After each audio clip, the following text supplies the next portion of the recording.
Hi, I'm here with a couple of guests today, and I brought them over to the tower. We've been cooking earlier today, and I bring them over because I want to show you what happens to this tower, how it starts, and how it finishes up. So what I'm giving them is I've given them some seeds. Katie chose basil, and Chris has some lettuce seeds there. Now from tiny, look at the inside those packets and see just how tiny those seeds are. They're so minute. So you know when you are planting that you can't just plant one seed at a time. And this is what's happened to these. There were a whole lot of romaine lettuce seeds in one of the little cubes. And this is what we do. We put them in these little Rockwool cubes. Inert, they have no chemicals, they won't disturb, but what happens is all the roots start coming through. So what I have down here is I actually have a rosemary sprig that I took off from my large rosemary plant, and it's just beginning to come through the roots on the bottom. They're really kind of hard to see. I also have some lavender here. Now why have I got an elastic around them? I have an elastic around them because I actually split the Rockwool in two. That's because the tiny little seeds, there were too many of them in one of the Rockwool, and this is how I got all of this romaine. Anybody want romaine? I have all of these young romaine plants on here. Within about a week, I'm going to be able to harvest these. So there's going to be a lot of romaine going out there. Salad. Yes, wonderful salads. The other thing I like to do too is I like to take slips of plants, and I have a slip here of a plant. I actually have a very large plant over there in the window. You notice the ones with the bright pink flowers on them? That plant is a descendant and has been going now for over 25 years from a beloved gift to a beloved ex-mother-in-law or late mother. I guess if I don't want to say ex, I suppose to say late mother-in-law, right?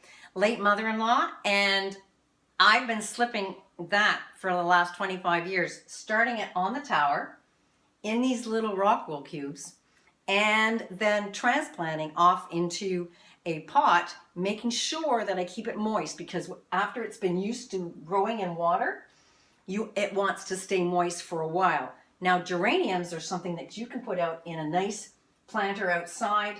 You can put in window boxes. They don't need a lot of water after they have been accustomed to being in the soil.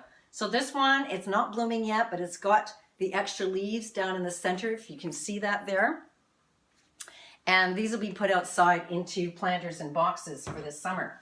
So what I'm going to do with Chris and Katie is I'm going to give them a little miniature greenhouse here. And I'm going to get you to take and put a few of those seeds inside that little cube. As if I can get my seeds out. Sure you can. So what you're going to do is you're just going to take a few of these little seeds in your hand like this. And then you're going to pop them from the hand. Just pinch it and put them in the little hole.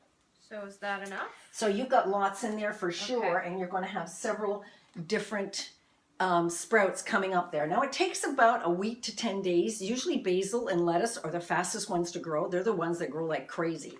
Indoors, I will grow any herbs, any greens, and start my flowers in here. I've actually grown green beans on here inside.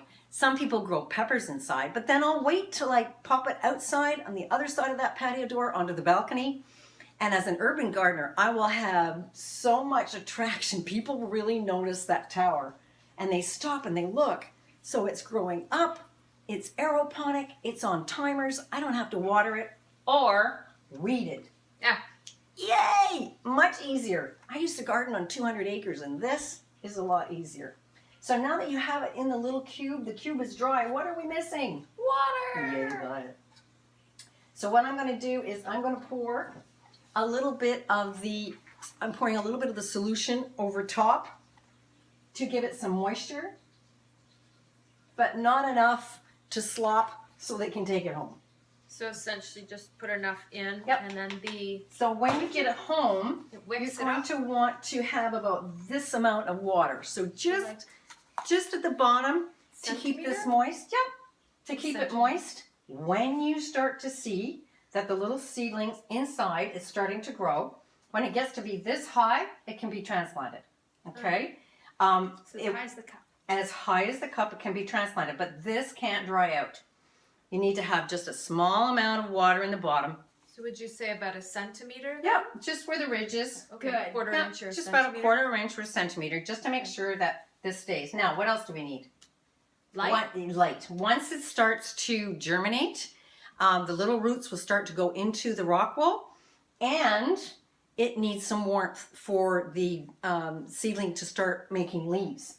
So by the time it reaches the top of the cup, then it's time to put it out into another pot or pop it into the garden. Okay, so I have a program called Get Up and Grow. Google up if you want to, either English or French. It is bilingual. And what a lot of fun I have teaching others how they can grow aeroponically. Now, I do have curriculum from the ages of 5 to 105. What fun we can have. So if you know of a school or an organization that would like to get a tower garden into their area, well, I might even give them a cardinal. This one, no mess, no cleanup. Let me know if you'd like to have more information, and I would love to share with you what Get Up and Grow can mean for you. Thanks. Be creative. Say bye. Bye.